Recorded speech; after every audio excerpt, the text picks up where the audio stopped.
Tollywood অভিনেত্রী রীতা ভরির ধারাবাহিক ওগো-বধূ সুন্দরীর জনপ্রিয়তা কে না জানে।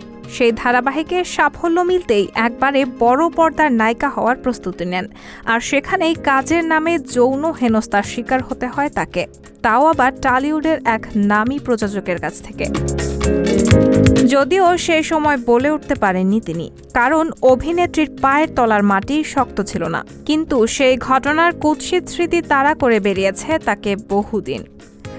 ভারতীয় গণমাধ্যমকে রীতা ভরি বলেন, ক্যারিয়ারের শুরুর দিকে বেশ কিছু বিরক্তিকর ঘটনা ঘটে।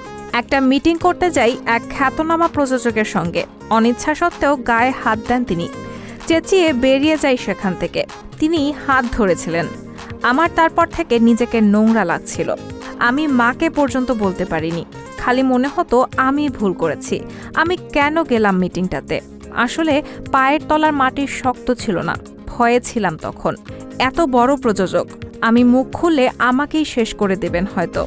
আমি ওই ঘটনায় স্থাণু হয়ে গিয়েছিলাম। কিন্তু আমি শতরূপা সান্যালের মেয়ে, অত সহজে হজম করে উঠতে পারিনি।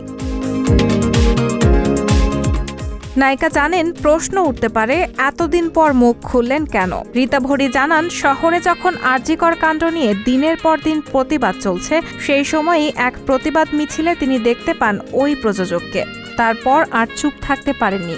রীতা ভরির কথায়, মুখ্যমন্ত্রীর সঙ্গে দেখা করার পর ভয়ে আছেন, খোঁজ খবর নিচ্ছেন আমি কি করতে চলেছি। আমি কারো নাম প্রকাশ্যে এনে বদনাম করতে চাই না। আমি চাই না কেউ বলুক যে ব্যক্তিগত ক্ষোভ বের করেছি। রায়হানা মুন, সবার কথা।